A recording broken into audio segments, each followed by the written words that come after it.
Raising bar behind bars. How a murder convict won Vishkarma Monica. Raising bar behind bars. Raise the bar एक मुहावरा है और इसका मतलब होता है मानदंड बढ़ाना, मेयार बढ़ाना, उच्च लक्ष्य निर्धारित करना। इस सेंटेंस का मतलब है कि सलाखों के पीछे मानदंड बढ़ाना यानी मेयार बढ़ाना। हाउ अ मर्डर कन्विक्ट, किस तरह से एक हत्या का दोषी, कन्विक्ट मीन्स दोषी, वन जीता, विन की सेकंड फॉर्म है यहाँ पर वन, किस तरह से एक हत्या के दोषी ने विश्वकर्मा मौनकर, विश्वकर्मा का खिताब जीता। मौनकर का मतलब होता है उपनाम या फिर खिताब। पूरी हेडलाइन का मतलब है कि सलाखों के पीछे यानी जेल में रहकर अपना मानदंड बढ़ाना, अपना मेयार बढ़ाना, किस तरह से एक हत्या के दोषी ने विश्वकर्मा का खिताब जीता। पूरी स्टोरी देखते हैं। On December 3, 2013, it was business as usual for Devi Dubey, who worked at a small electronics goods shop in Lucknow's Alambagh. On December 3 यानी 3 दिसंबर को 2013 में इट वॉज बिजनेस, ये व्यवसाय था, एज यूजुअल मतलब हमेशा की तरह एक सामान्य व्यवसाय था, फॉर देवी दुबे, देवी दुबे के लिए, हु वर्कड जो काम करता था, वर्क की सेकंड फॉर्म है यहाँ पर वर्कड मतलब काम करता था, at a small electronics goods shop, एक छोटे से इलेक्ट्रॉनिक की सामान की दुकान पे, गुड्स मतलब होता है वस्तु या सामान, कह रहे एक छोटे से इलेक्ट्रॉनिक्स के सामान की दुकान पे काम करता था इन लखनऊ आलमबाग, लखनऊ के आलमबाग में। आगे कह रहे हैं a customer Santosh Tiwari reached the shop and had a heated exchange of words with Devi Dubey over some trivial issue. A customer एक ग्राहक संतोष तिवारी रीच की सेकंड फॉर्म है रीच्ड पहुंचा, द शॉप उस दुकान पर, and had a heated exchange of words. Had a heated exchange of words का मतलब है तीखी बहस हो गई, और तीखी बहस हो गई विद देवी दुबे, देवी दुबे से, over some trivial issue. Trivial कहते हैं मामूली, इशू मतलब बात या मुद्दा, यानी मामूली बात पर, छोटी सी बात पर देवी दुबे से उसकी तीखी बहस हो गई। Things took a turn for the worse, take की सेकंड फॉर्म है यहाँ पर took a turn for the worse का मतलब है बिगड़ जाना। Things took a turn for the worse मतलब चीज़ें बिगड़ गई या बदतर हो गई, व्हेन जब Tiwari whipped out a pistol, whipped out a pistol का मतलब है उसने पिस्तौल निकाल ली, तिवारी ने पिस्तौल निकाल ली, and trained it at Dubey, trained का मतलब है यहाँ पर तान लिया, और इसे दुबे पर तान लिया। आगे कह रहे हैं a scuffle ensued in which Dubey snatched the pistol and opened fire on Tiwari in a fit of rage।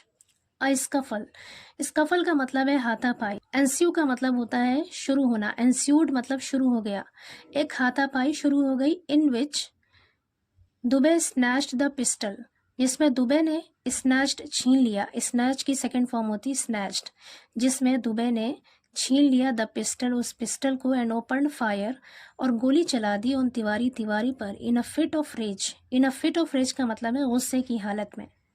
पूरे सेंटेंस का मतलब है कि एक हाथापाई शुरू हो गई जिसमें दुबे ने पिस्टल को छीन लिया और गुस्से की हालत में तिवारी पर गोली चला दी।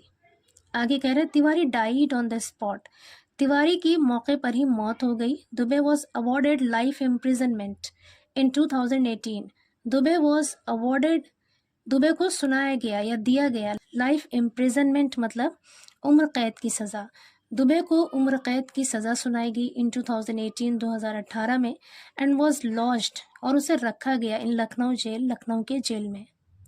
आगे कह रहे हैं 11 years on since the incident, कह रहे हैं उस घटना के 11 साल बाद, देवी दुबे नाउ 51, देवी दुबे जो अब 51 साल के हैं, इज़ नॉट नोन, उसे नहीं जाना जाता है, एज अ मर्डर कन्विक्ट, एक हत्या के दोषी के तौर पर, यानी उसे एक हत्या के दोषी के तौर पर नहीं जाना जाता है, बट लेकिन has earn the moniker of Vishwakarma, लेकिन उन्होंने अर्जित की है, उन्होंने कमाया है, उन्होंने हासिल किया है, अर्न का मतलब है यहाँ पर हासिल किया, उन्होंने हासिल किया है द मॉनिकर मतलब खिताब ऑफ विश्वकर्मा, विश्वकर्मा का खिताब हासिल किया है। Hindu God of craftsmanship, craftsmanship का मतलब होता है शिल्प कौशल मतलब कारीगरी, विश्वकर्मा कौन है, शिल्प कौशल के हिंदू देवता। For plethora of skills like painting, drawing, cooking, pottery, fixing electrical gadgets and repairing vehicles, plethora of skills का मतलब है बहुत सारे कौशलों के लिए। स्किल्स का मतलब होता है कौशल या फिर हुनर। कह रहे बहुत सारे कौशलों के लिए यानी बहुत सारे हुनर के लिए उन्हें विश्वकर्मा का खिताब मिला। लाइक जैसे कि पेंटिंग, पेंट करना, ड्राइंग, कुकिंग, खाना पकाना, पॉटरी, मिट्टी के बर्तन बनाना, फिक्सिंग इलेक्ट्रिकल गैजेट्स यानी बिजली के सामानों को ठीक करना, एंड रिपेयरिंग व्हीकल्स और गाड़ियों की मरम्मत करना। आगे कह रहे Dubey is a jack of all trades. Jack of all trades का मतलब होता है हर चीज में कुशल होना यानी हरफन मौला होना। दुबे हरफन मौला है and his fellow inmates admire him for his skill as well as his willingness to help others. And his fellow inmates, fellow means साथी, इनमेट्स मतलब कैदी, और उसके साथी कैदी एडमायर, एडमायर का मतलब होता है प्रशंसा करना या फिर तारीफ करना। उसके साथी कैदी उसकी तारीफ करते हैं फॉर हिज स्किल, उसके हुनर के लिए। एज वेल एज का मतलब होता है के साथ साथ। हिज विलिंगनेस, विलिंगनेस मतलब उसकी इच्छा या ख्वाहिश, टू हेल्प मदद करने की, अदर्स दूसरों को।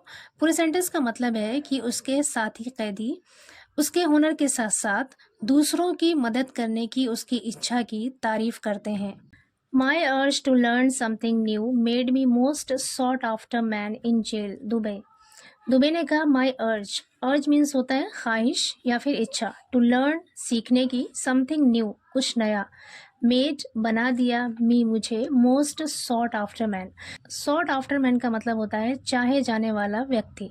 मोस्ट सॉट आफ्टर मैन यानी सबसे ज़्यादा चाहे जाने वाला व्यक्ति या सबसे ज़्यादा पसंदीदा व्यक्ति बना दिया इन जेल, जेल में। पूरे सेंटेंस का मतलब है कि कुछ नया सीखने की मेरी ख्वाहिश ने, मेरी इच्छा ने मुझे सबसे ज़्यादा पसंदीदा व्यक्ति बना दिया।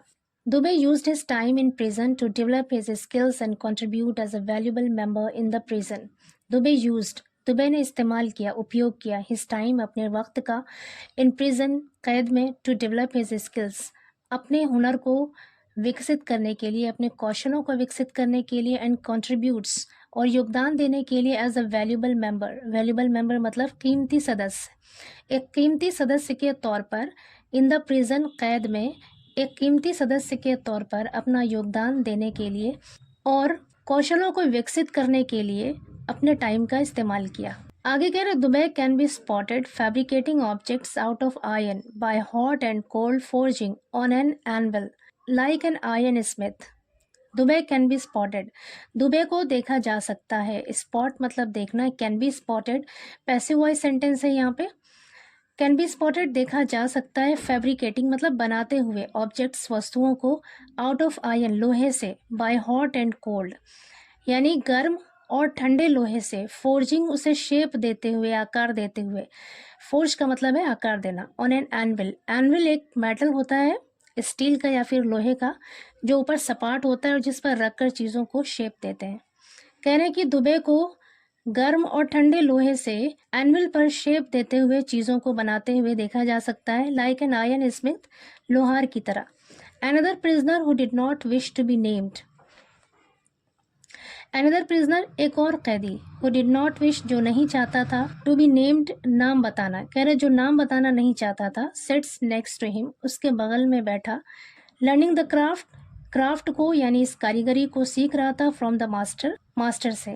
आगे कह रहे talking to TUI Dubey says I was not born a Vishwakarma as they call me. TUI से यानी टाइम्स ऑफ इंडिया से बात करते हुए दुबे कहते हैं आई was not born a Vishwakarma कि मैं विश्वकर्मा पैदा नहीं हुआ था, एज जैसा कि दे कॉल मी वो लोग मुझे कहते हैं।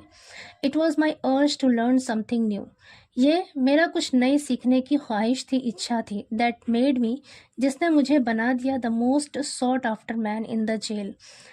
मोस्ट सॉट आफ्टर मैन यानी सबसे पसंदीदा आदमी बना दिया इन द जेल, जेल में। कह रहे हैं कि मैं बचपन से ही यानी पैदाइशी विश्वकर्मा नहीं था जैसा कि वो लोग मुझे कहते हैं, मेरी कुछ नई सीखने की ख्वाहिश ने मुझे जेल में सबसे ज़्यादा पसंदीदा आदमी बना दिया। आगे कह रहा I want to forget how I landed here, I want to forget मैं भूलना चाहता हूँ, हाउ कि किस तरह से, आई लैंडेड हियर मैं यहाँ पर आया, यहाँ पर लैंडेड का मतलब है आना, कि किस तरह से मैं यहाँ पर आया मैं ये भूलना चाहता हूँ। It was initially difficult, initially मतलब शुरुआत में, ये शुरुआत में डिफ़िकल्ट कठिन था, टू स्टे इन प्रिजन जेल में ठहरना, कह रहे शुरुआत में जेल में ठहरना बहुत कठिन था। I felt like ending my life, I felt like मतलब मेरा मन कर रहा था एंडिंग माई लाइफ, अपनी ज़िंदगी को ख़त्म करने का, यानी मुझे अपनी ज़िंदगी को ख़त्म करने का मन करता था। I had no buddy to talk to, मेरे पास बात करने के लिए कोई व्यक्ति नहीं था। My wife and daughter could not come daily to meet me, मेरी पत्नी और मेरी बेटी कुड नॉट कम नहीं आ सकती थी डेली रोज़ाना टू मीट मी, मुझसे मिलने। I felt it would have been better had I shot myself that day. I felt मुझे लगता था, it would have been better कि अच्छा होता, had I shot myself that day, अगर मैंने उस दिन अपने आप को शूट कर लिया होता, गोली मार ली होती तो अच्छा होता। ही सेज, वो कहता है, as tears roll down his eyes, उसकी आंखों से आंसू बह निकले। रोल डाउन मतलब बह निकले। It was a rainy night in August 2013 when electricity was disrupted in jail due to sudden sparking. It was rainy night in August 2013, कह रहे 2013 में अगस्त में ये एक बरसात की रात थी, यानी रात में बारिश हो रही थी। when जब electricity was disrupted, यानी इलेक्ट्रिसिटी बिजली was disrupted बाधित हो गई, कट गई, in jail जेल में, due to sudden sparking। Spark का मतलब होता है चिंगारी निकलना, बिजली से चिंगारी निकलना। जब अचानक चिंगारी निकलने की वजह से बिजली बाधित हो गई। I stepped in and repaired the fault. I stepped in, मैं अंदर गया, एंड रिपेयर्ड फॉल्ट, और उस फॉल्ट की मरम्मत की। As I had some knowledge, क्योंकि मेरे पास कुछ नॉलेज थी, कुछ जानकारी थी, अबाउट इट, उसके बारे में। ही रिकॉल्स, वो याद करता है। Since then he has been studying on his own, since then तब से, ही हैज़ बिन स्टडिंग, वो स्टडी कर रहा है, पढ़ रहा है, ऑन हिज ओन, खुद से।